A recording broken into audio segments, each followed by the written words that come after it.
Hello everyone, నా బ్యాక్గ్రౌండ్లో చాలా మంచిగా వర్షం పడుతుంది, చాలా పెద్దగా పడుతుంది, చాలా గ్రీనరీ ఉంది, చెట్ల పైన ఉండే దుమ్మంతా పోయింది. సో చాలా హ్యాపీగా ఉంటుంది. వర్షాన్ని హ్యాపీగా ఎంజాయ్ చేయలేని వాళ్ళంటూ ఎవరు ఉండరు. ఐ మీన్ రైతులు ఆ కాలంలో వర్షాలు పడితే తప్ప. ప్రతి ఒక్కరికి వర్షం అంటే చాలా ఇష్టం, అది నాకు కూడా ఇష్టం. ఇలా వర్షంలో ఇంట్లో కూర్చోకుండా ఇలా బయటికి వస్తే ఎన్ని అడ్వాంటేజెస్ ఉన్నాయో నేను చెప్తాను. ఈరోజు ఈ టాపిక్కి, ఈ వర్షానికి ఒక రిలేషన్ ఉంది. అదేంటి అంటే సైలెంట్ వాకింగ్. సైలెంట్ వాకింగ్ అనేది ప్రతి ఒక్కరికి అవసరం. ఎందుకు ఇది అవసరం అంటే ప్రాబ్లమ్స్ అనేది ప్రతి ఒక్కరికి ఉంటాయి. అది దేవుళ్ళకైనా హ్యూమన్స్కైనా కూడా. పేదవాళ్ళకు ఒక ప్రాబ్లమ్స్ ఉంటాయి, మిడిల్ క్లాస్ వాళ్ళకి ఒక ప్రాబ్లమ్స్ ఉంటాయి, రిచ్ వాళ్ళకి ఒక ప్రాబ్లమ్స్ ఉంటాయి. ప్రాబ్లమ్స్ అనేది ఎప్పుడు మనీలోంచే కాదు, ఫ్యామిలీ రిలేషన్స్ కానీ సొసైటీలోంచి కానీ చాలా అంటే చాలా వస్తాయి అన్నమాట. అది ప్రతి ఒక్కరికి తెలుసు. అండ్ ప్రాబ్లమ్స్ అనేది నెవర్ ఎండింగ్. వాటిని ఫేస్ చేస్తూ ముందుకెళ్ళాలే తప్ప ఒక దగ్గర ఆగిపోవడం అనేది కుదరదు. ప్రాబ్లమ్స్ని ఎంటైర్గా క్లియర్ చేయడం అనేది కుదరదు అనమాట. ఇది చాలామందికి ఒక ఏజ్ వచ్చాక అర్థమవుతుంది. బట్ ఇక్కడ మనం అర్థం చేసుకోవాల్సింది ఏంటంటే ఈ ప్రాబ్లమ్స్ని ఫేస్ చేస్తూ ఎలా ముందుకెళ్ళాలి.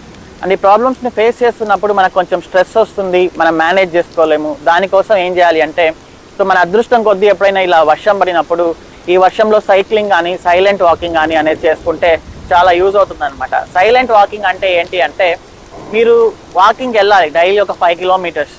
ఓకే, ఆ వాకింగ్ వెళ్ళేటప్పుడు మీరు మొబైల్ ఫోన్స్ కానీ ఇయర్ ఫోన్స్ కానీ ఇవేవి క్యారీ చేయకూడదు. మీరు కుదిరితే అలోన్గా వెళ్ళండి. అలోన్గా వెళ్ళినప్పుడు మీ ప్రాబ్లమ్స్ అనేది మీ మైండ్ని ఎవరు ఇన్ఫ్లుయెన్స్ చేయలేరు. మీ ప్రాబ్లమ్స్కి సొల్యూషన్స్ దొరకవచ్చు. ఒకవేళ సొల్యూషన్స్ దొరకకపోయినా దాన్ని ఫేస్ చేస్తే స్ట్రెంగ్త్ అయితే మీకు వస్తుంది. ఇది మాత్రం గ్యారంటీ. ఇది పర్సనల్గా నేను ఎక్స్పీరియన్స్ చేస్తాను. డైలీ కుదిరితే ఒక 5 కిలోమీటర్స్. టౌన్లో కానీ సిటీస్లో కానీ ఉండే వాళ్ళైతే మున్సిపల్ గ్రౌండ్స్లో వెళ్ళండి. పల్లెల్లో ఉండే వాళ్ళైతే పొలాల సైడ్ ఉండే రోడ్లో వెళ్ళండి.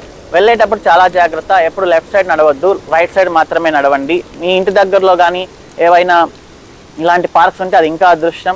వర్షం పడింది అంటే గొడుగు లేకుండా ఇలా సిల్క్ బట్టలు వేసేసుకొని, కుదిరితే ఒక సిల్క్ ఓవర్ కోట్ ఒకటి వేసుకొని పైనుంచి కిందకి పాలిథింది అలా హ్యాపీగా వెళ్ళండి.